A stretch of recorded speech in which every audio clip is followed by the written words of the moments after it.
quick overview of the agenda. We're going to start by talking about traffic signals setup and geometry. Just as a quick refresher from if you've missed our first two sessions of PTV talks for Vistro, we went over, setting up the network as well as setting up intersection control. And then we're going to go into global settings for optimization, traffic control workflows for intersection settings, some local optimization strategies, and then we'll get into coordination groups, network signal optimization, and time-space diagrams. And as Levi mentioned, we're going to start with a little bit of refresher from the last session, and I'm going to show you how quickly you can create a signalized intersection and modify the geometry in Vistro. So if you're just joining us and you haven't seen the last two series, this will be a good recap of what you missed. And just to start too, my mouse is this big yellow thing just for visibility. That's not a Vistro feature. So I'm gonna code my first intersection on the west side of the model, and to just drop in a new intersection, we go to the signalized intersection button up here at the top, and we can drop a signalized junction just by clicking right on the base map, and it drops a template for a signalized intersection. So zooming in a little bit more on the map, you can see that the northbound direction is one way. So what we can do is delete the southbound lane configuration by going over to this workflow area and just click that lane configuration out, then click OK. And then you can see that that southbound movement has been removed. The northbound movement is a shared left through plus an exclusive right lane. So I can go to northbound, click on the lane configuration, do a shared through left, and then an exclusive right lane, click OK, drag that leg down a little bit. And then the east and the westbound are both a left plus a through plus a shared through right. So you can do this both at the same time by dragging over with this multi-edit feature on the lane configurations, and you can make a left, a through, and a through right very easily in Vistro. Click OK, and you can see that those lane configurations have been made. And now I can use our shortcuts, Control A or Control W, to go into a transparency mode in Vistro. And you can see that now you can kind of see through the network editor and see the base map below. And that will allow me to connect up the legs a little bit better and then match between the curb lines in the network. So you can see how quickly it is to code intersections in Vistro using our node-based system. One other part is you can see that this northbound leg has two lanes. To quickly add that lane, you click on this leg grip handle here, and then you right-click to open up the context menu, and you can say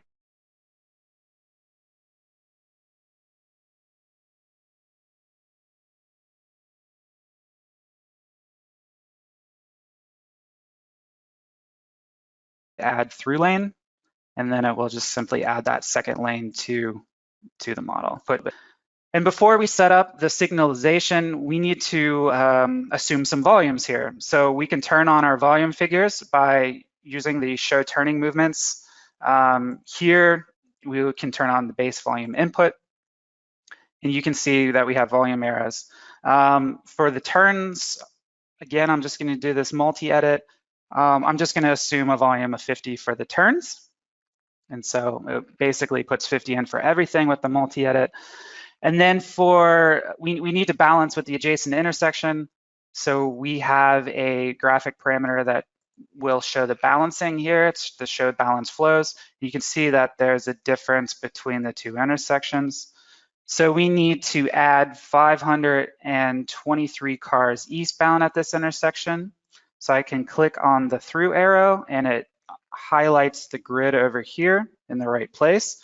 and I can type in 523. And when I do that, you can see that this is now turning green, showing that the flows are balanced. And in the westbound direction, I need to add 589 vehicles, and I'll type that in, 589. And you can see now this direction has turned green, meaning our flows are balanced. And so I'm going to turn off that graphic parameter now. Now, next, let's assume that our mainline left turns are protected only left turns. So in our signal workflow, it's the traffic control workflow, which is this button. In this workflow panel, if we go down to the phasing and timing area, we have control type. I can change the mainline lefts. This is the east and westbound. I can change those to protected and then to protected, and you can see there's a placeholder for the signal group or the phase right there.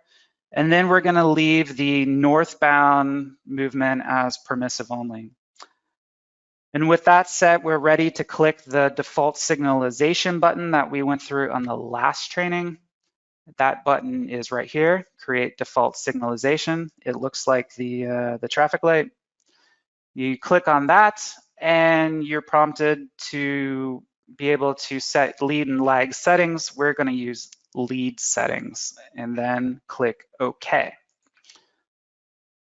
And after I click OK, it does a real quick local optimization of the signal with the traffic that we've put in based on the global settings that we have set up, which I will talk about in a few seconds. But you can see that the phasing is defined based on the NEMA standards, and now you have a time-space diagram at the signal. Okay, so you can see really quickly how fast it is to make an intersection within Vistro, and that's a really good benefit for the software. Now going into global settings, there's a few parameters that I would like to show you to help the optimization process.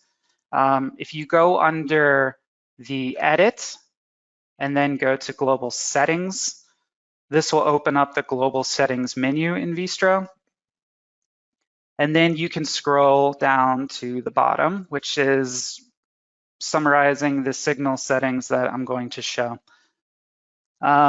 Here you can find the major flow direction as east-west. So in this example, I have an east-west corridor, so it makes sense to make this east-west here. And you can see with the default signalization that I made, the east-west come in as the major flow. And then we want to do this because this helps define the NEMA sequences in the orders. You can see right here, it says northbound signal group major. So if northbound was the major group, then northbound would be phase 2. And if eastbound signal group is the major, which is our case, the eastbound signal group would be 2. And these other ones in the middle are just some logics that say if you have a diagonal link that's northwest or northeast bound, what logic should it pick to define the signal group? And of course, all of these are editable. You can click on each one and there's a drop-down menu to list the major phases for the NEMA standard. Next is some of the settings for the controller actuation type and then with the coordination type. That is right here, and I will go into a little bit more explaining this in a bit. And then we have the offset settings. We have offset reference, so you get to pick what reference your corridor will choose. And then down a little bit further, we have minimum green and walk. That's right here defined with 8. And then the walk is defined with 5. You can see, well, you can't really see it, but if I close out, you would be able to see that the minimum green was set for 8 seconds and then the walk was set for 5 seconds when I did default signalization. And then lastly here, a very important setting that a lot of our users overlook is this pedestrian walking speed within global defaults. I did this on purpose. It's set for 3.94 seconds, which is not the US standard. The US standard is 3.5 feet per second.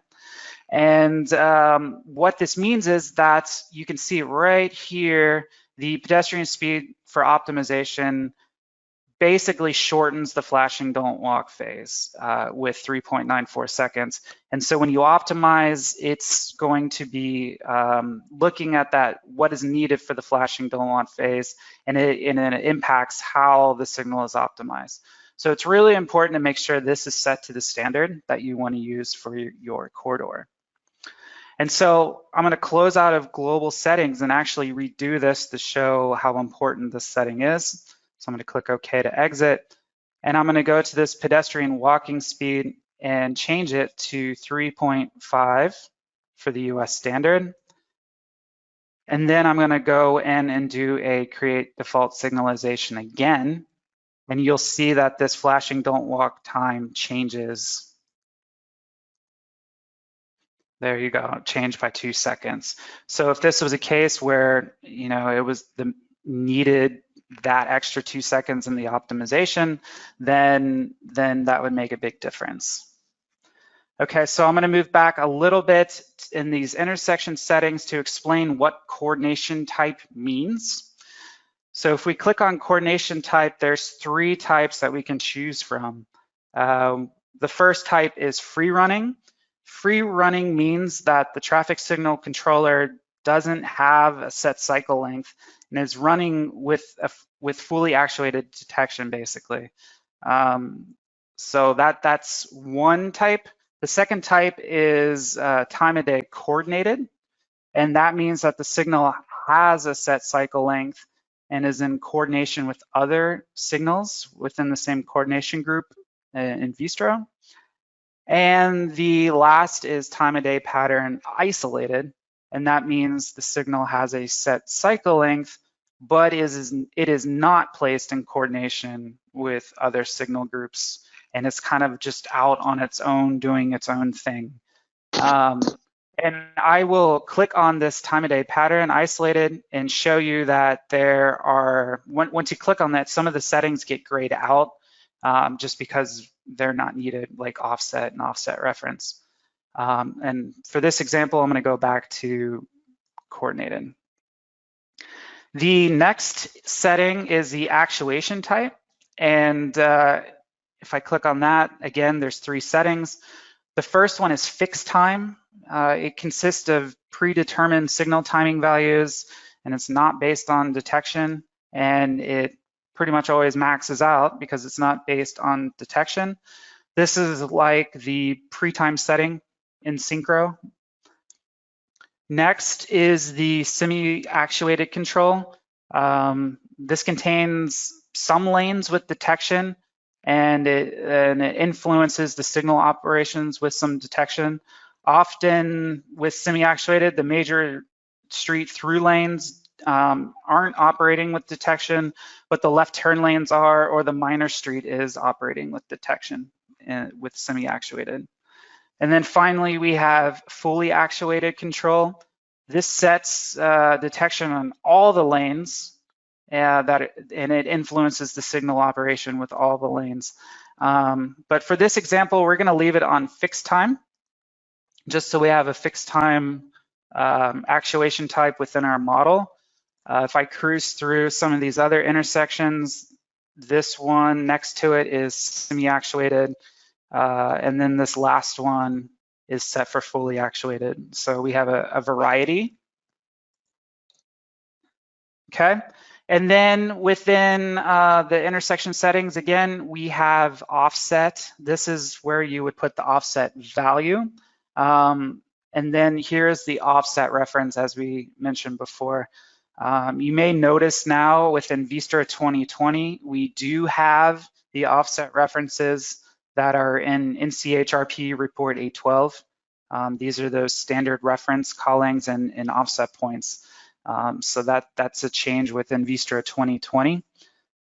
And then the actual value sets that internal clock within the signal controller, and it keeps the signals within coordination along the corridor.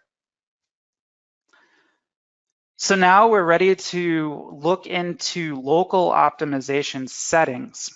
So to get to the local optimization settings, you go under the signal control tab up here on the menu, and then you scroll down to the local optimization, and it pulls up the local optimization menu. The first thing you see is that you have two strategies or two functions. One is volume to capacity ratio. This is balancing the volume to capacity ratio. And then the second one is a minimize critical delay, movement delay strategy. So you can choose which one of these depending on what you're trying to achieve. And then the second setting is split optimization or split and cycle time optimization. For this example, we're going to choose split and cycle time optimization. So you can click that radio button. And as soon as we do that, there's the options that open up to have the cycle be optimized. We have an upper bound and a lower bound so that when we go through the iterations, we know where the cycle length should be. And then we also have a step size, and that determines the gap between the cycle lengths that are actually evaluated. So in this example, we're going to change this to 60, which is what it is. And then we're in this upper bound, we're going to change to 150 because typically agencies don't want anything super long. And then with this step size, we're just going to change that to 5. So it's going to go through gaps of 5 seconds. And then there's another setting. If you want to use this, it's called try set. You can click on that, and it's an array of cycle lengths that you could try. So if you have favorite cycle lengths, you can pick an array of them. Or if you have one specific cycle length in mind, you could just type in one specific cycle length to actually run the optimization with. But let's go back to between the boundaries. And then when all this is set, you have the option to immediately just optimize all intersections, or you can save settings for the next time you need to run a local optimization. And so we're actually going to click Save Settings right now, and that closes out the menu.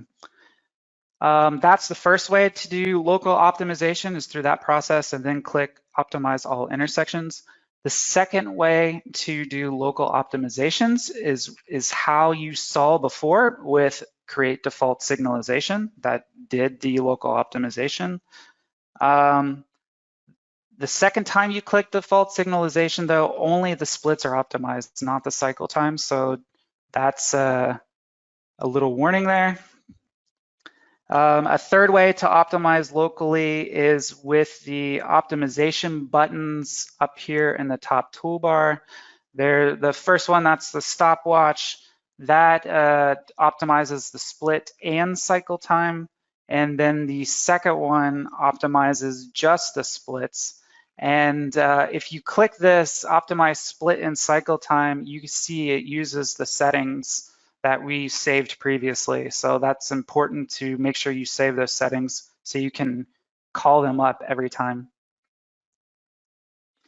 And then the final way to do local optimization is with this automatic optimization toggle.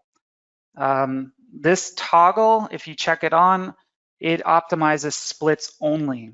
And if you check it, when you update items like lane configuration, volumes, control types, or some timing settings, the signals will automatically update.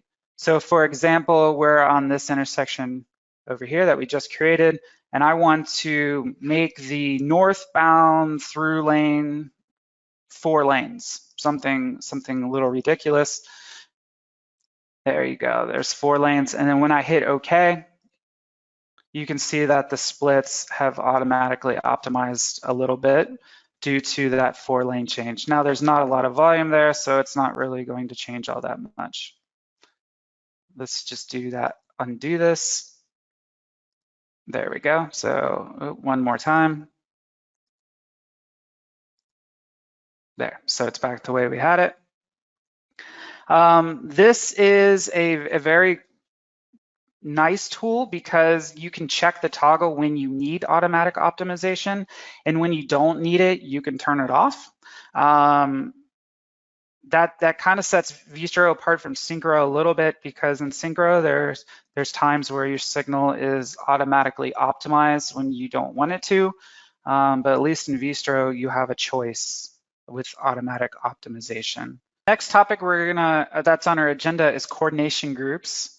And what Vistro calls a coordination group is basically what a zone is in Synchro.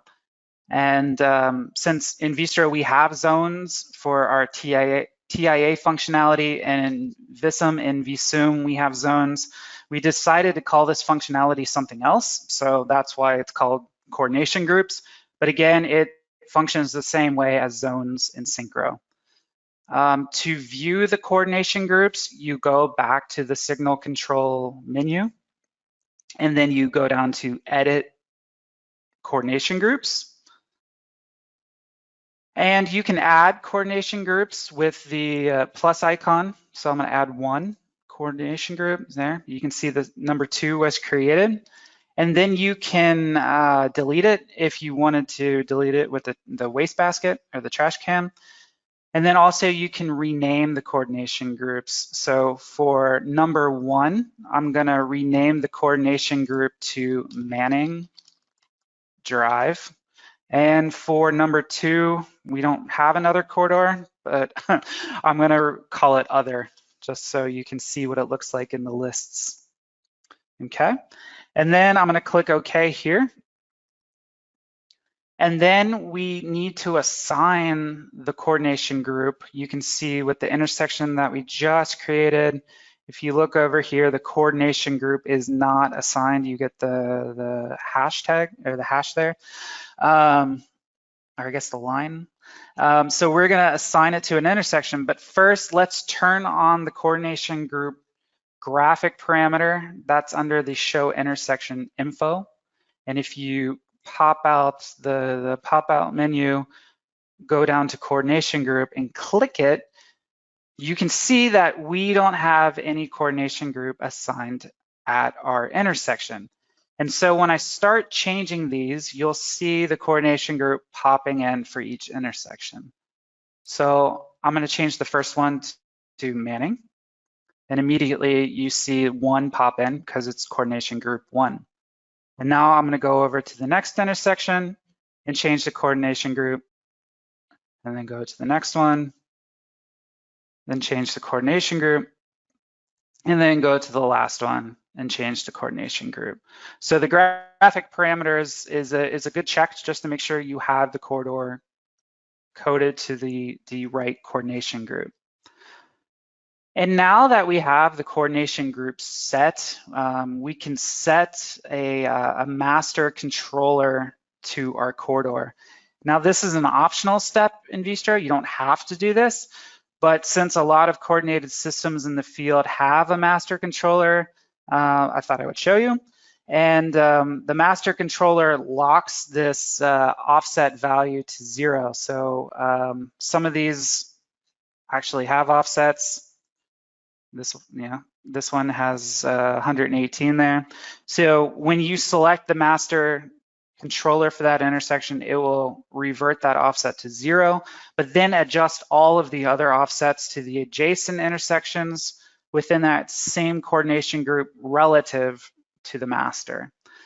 All right, so we want to make controller number 2 the master in example. Again, if we go back to the show intersection info, we can click controller number, and that will show which one is intersection 2. That's this one right here.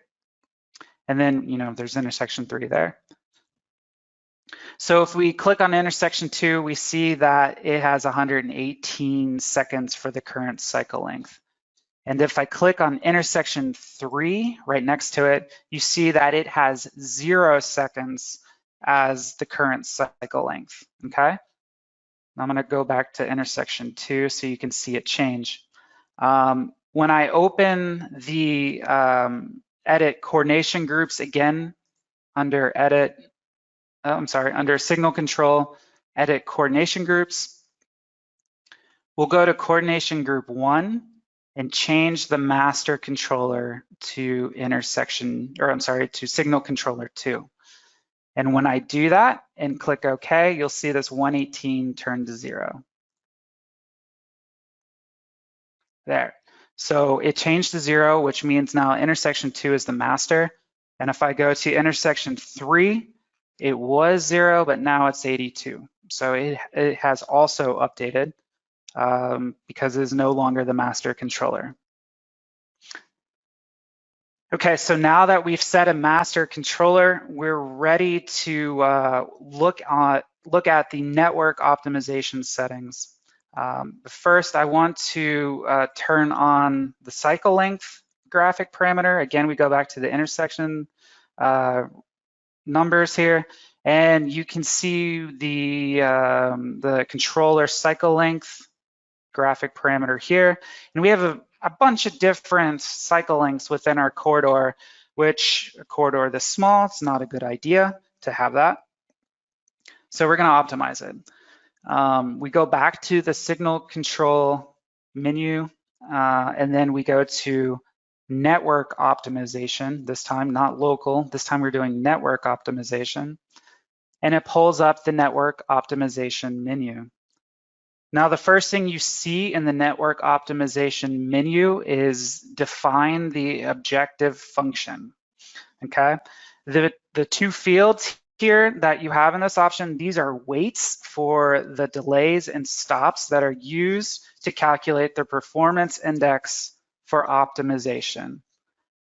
Generally, the stop weight, it's a lower number because this is the total number of stops across the intersections being optimized. So that's a lot of stops. So this weight is generally lower. And Vistro Help has a little bit more information on the objective function. If you're interested, you can just go to the help menu up here and there's an online help. Next, you can select the method of optimization. You have two methods. You have one genetic, and then the second one is hill climb. Genetic is more a robust and customizable method that includes closing criteria. And hill climb is a simpler, faster method, but the optimization may close without actually finding the optimal solution. It'll give you a solution and it may be a good solution, but it may not be the optimal solution.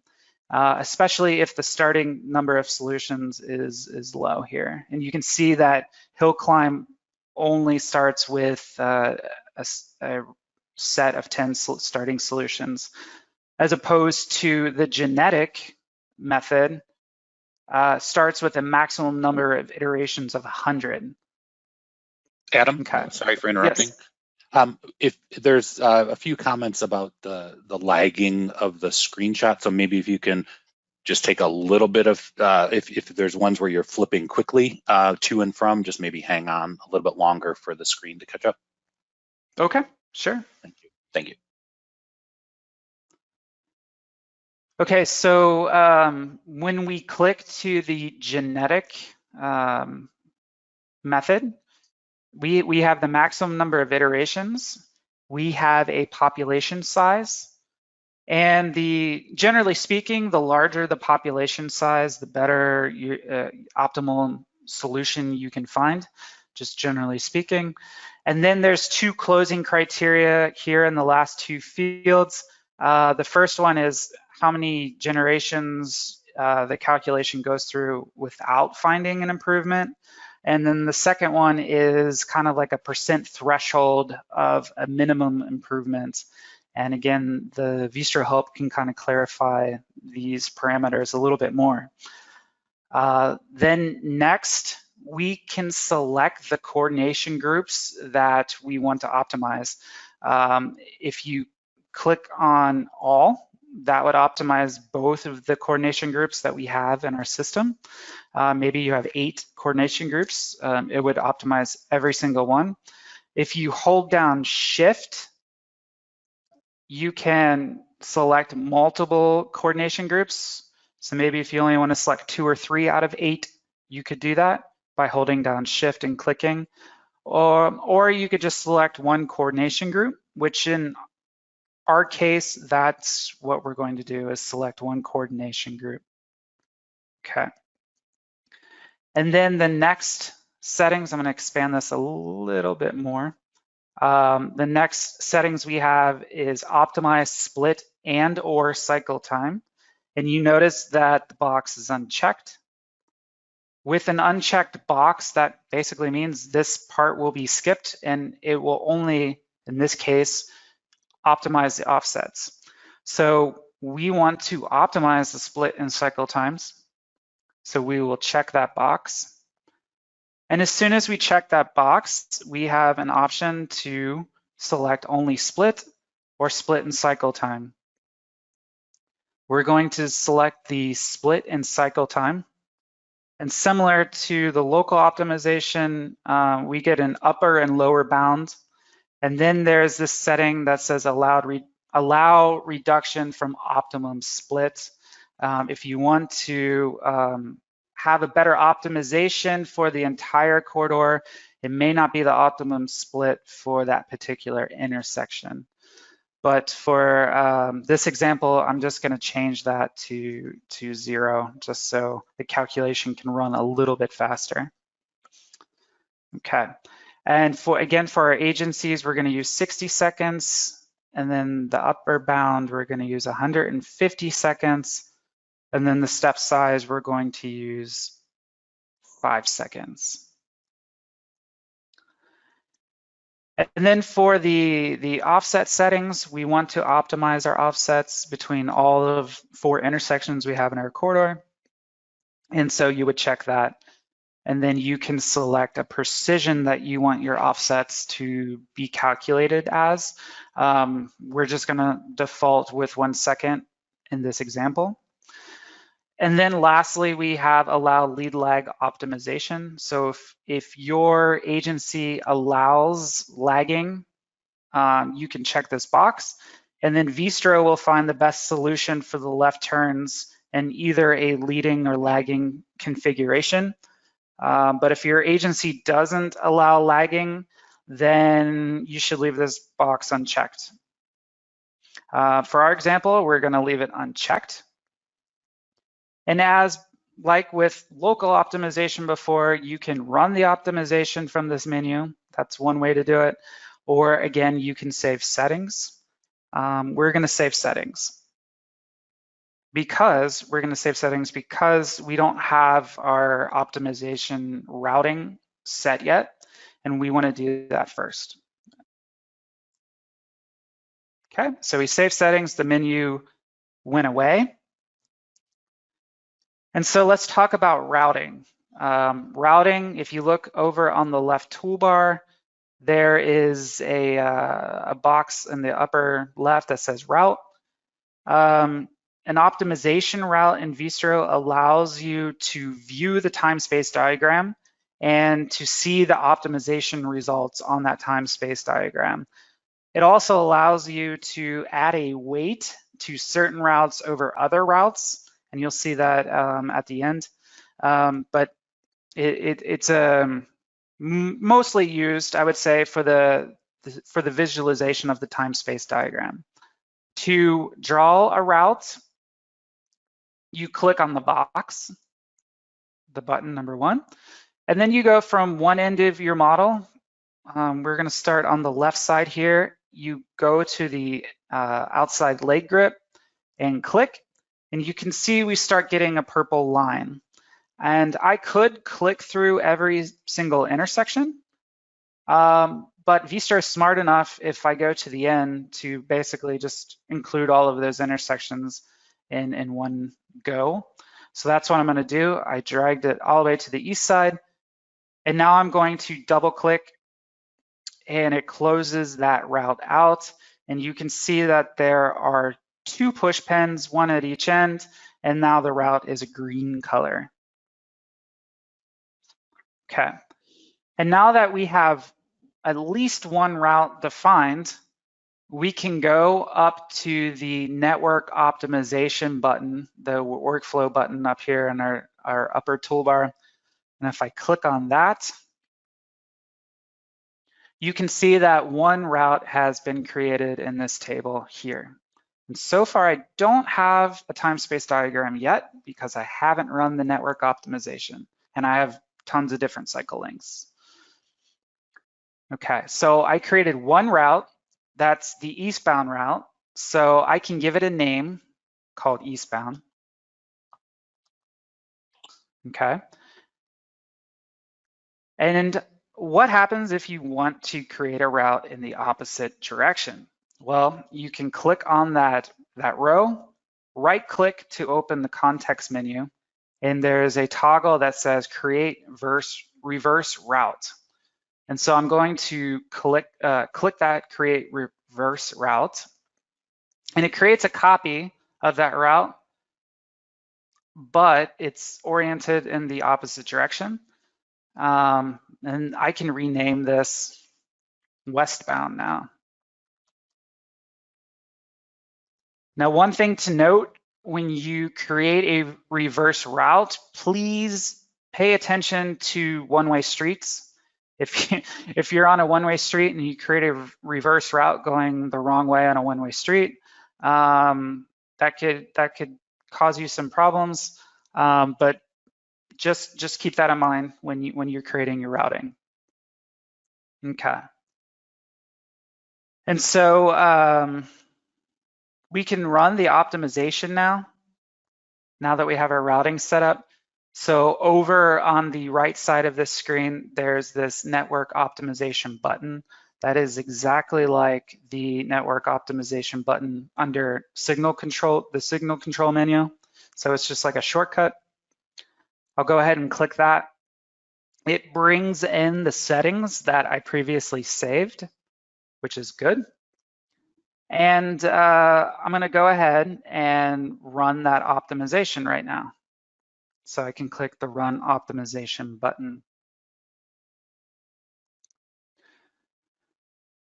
Now, when the optimization is running, please be patient. Sometimes the screen goes black, it goes white, it goes blank. It's chugging through the calculations. I know if you have very specific settings here, sometimes it could take a little bit longer than you're expecting. So again, just be patient during this process. And then after a certain point in time, you will start seeing a graph pop up going through the optimization process here. Yep, there it is. It just launched up.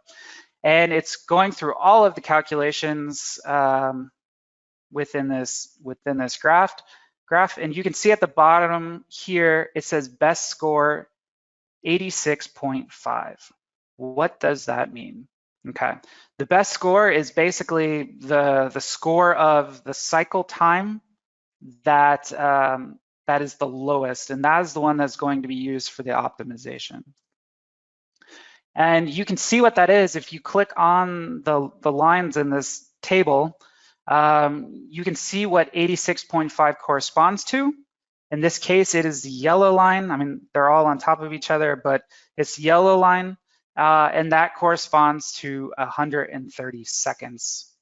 And so when I click OK, you will see the intersection cycle lengths change to 130 seconds. So let's do that. Okay, and if I zoom in, the route kind of covers it right now. But if I zoom in, you see 130 seconds at all of the intersections. Okay, and I'll let the lag kind of catch up here. And also now that I've optimized, I have a time space diagram, and you can see how that just popped in on the right side of the network optimization workflow panel. So now I want to give the westbound direction a weight. And so I want to give it a weight of 2. And I could do it right here in the base scenario, but this is a really good case where you may want to use the scenario management within Vistro. So what I can do, I can go up to the scenario management toolbar up top, click down the drop arrow, and then click the plus button to add a scenario for my weighted scenario here. So I'm going to click the plus button, and it's creating a copy of the base scenario. I go back into that menu again and right click. There's a context menu that says rename.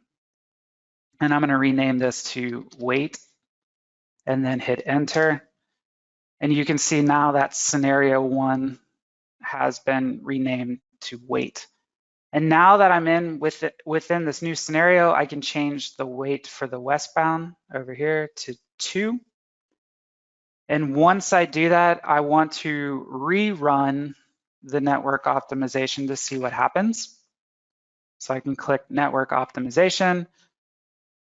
I want to use the same settings that I had before, and then I will just hit run optimization. And again, we have to wait a little bit as it goes through the calculations. But this, using scenario, it just illustrates how powerful Vistro is. It's able to keep all of your experiments and all of your work documented within one file, which is it's a big benefit and saves you a lot of headaches trying to manage multiple copies of different files. Okay, so it's chugging along. It's still thinking. We added a weight, so it's a little extra complexity to the calculations that need to be ran.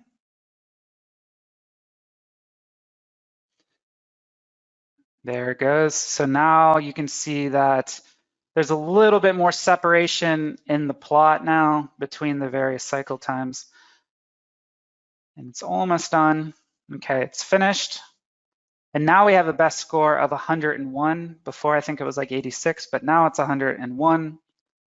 And if we look at the table again, or I'm sorry, the lines on the plot and hover over it, we see 101 looks like 101.3, looks like it corresponds to 120 second cycle length.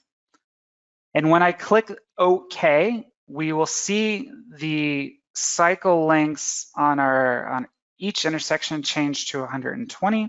And then we'll also see the time space diagram shift when I click OK. So I'm going to click OK. And you saw a slight adjustment to the time space diagram. And again, if I zoom in a little bit, you can see that the intersections have changed to 120 seconds. And so lastly, for routes, we can draw routes around corners. So it doesn't have to be a straight line on a corridor. It could also be like kind of like a route that turns corners and blocks and things like that. So what I'm going to do is open up an example file that has a Texas tight diamond. So if I go to help and I go to open example directory, under the signal controllers folder, there is a Texas diamond core overlaps. Yeah. So this is the file I want to show you how routing works coming off of frontage roads and freeway ramps and things like that. So I'm going to drag that into Vistro, which is very cool with Vistro. You just drag it in.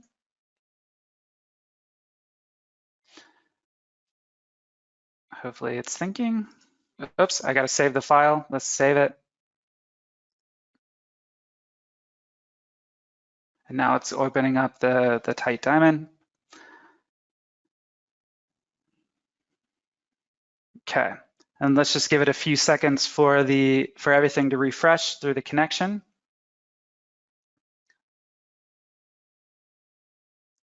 All right, so now you can see in the network optimization window, I have a lot more routes than in the previous example. I have 7.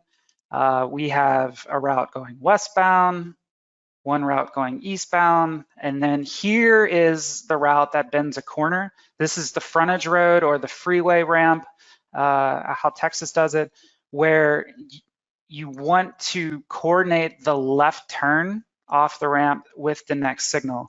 And then you can view that time space diagram at the same time because the routes connect the coordination with the time space diagram. So this is a really advantageous tool to kind of visualize the turns within Vistro and what is actually going on. You can even see too that I had a U-turn route. I mean, this may or may not be important, but it depends on your use case. Maybe there's a Target on one side of this I-35 interchange and a Walmart on the other side, and those people like to shop. So then you could prioritize that U-turn. But then you see we do get a time space diagram with each route. Now let's look at the route 3 here. This is this left turn. And let's explain some of the other settings on the time space diagram. I'm sorry, let's look at route 1. That might be better.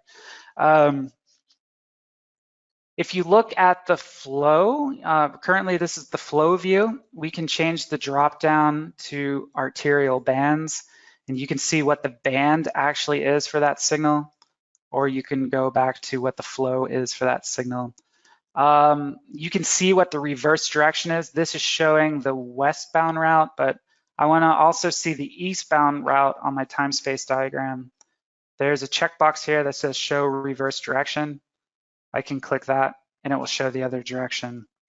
And then lastly, you can change the scale of the time space diagram. Right now I show 290 seconds, but what if I want to change it to 145?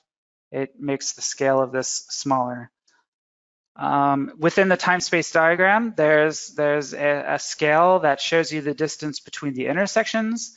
It shows you the name of the intersection nodes. And it also gives you a summary of the cycle time that's there, the offset, and then the coordination group. In this case, it's a Texas tight diamond, so it's the same signal controller, and I didn't assign a coordination group. That's why it's blank there.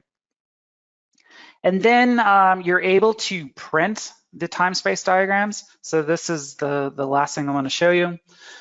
If we go to File, Print Report, this opens up the print window, and I'm going to give a file name for the PDF I'm going to print.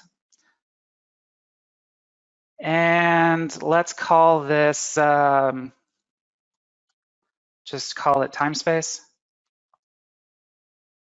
Hit save. Oops, I can't save to that. Interesting. Yep, so we're going to call it time space PDF. Okay, and I could fill in this other information, but for the sake of time, let's just leave it blank. I'm going to hit the select report tab, and we have all of these reports we could print, but I'm really just interested in the time space diagram reports on this side. So I'm going to use the checkbox that unchecks, or the uncheck all checkbox, and it unchecks everything. And then on the select graphical reports to print, I'm only going to check the time space diagram reports. And then I want to open the PDF when it's done printing. So I check that box down at the bottom, and then I'll click print. And so it chugs through creating the time space diagrams and on all the figures. And it pops up on my other screen, I think. Yep. So here's the report that's printed with the routing and the time space diagrams. It's linked based, so you can use the bookmarks within Vistro to go between each route if you want to. This shows the route. And then if you scroll down, then it shows the time space diagram. And as you go through the report, it shows each one that we had listed. Okay, so one final comment here before I conclude. I would like to plug our next PTV talks over multimodal applications. We use the same route and time-space diagram procedures I just talked about to create special optimizations for things like bicycle lanes or cycle tracks or transit, like a separated transit facility or something. It is possible to view the time-space diagram for those cases. And so the tools I just presented are very flexible and applicable to many things.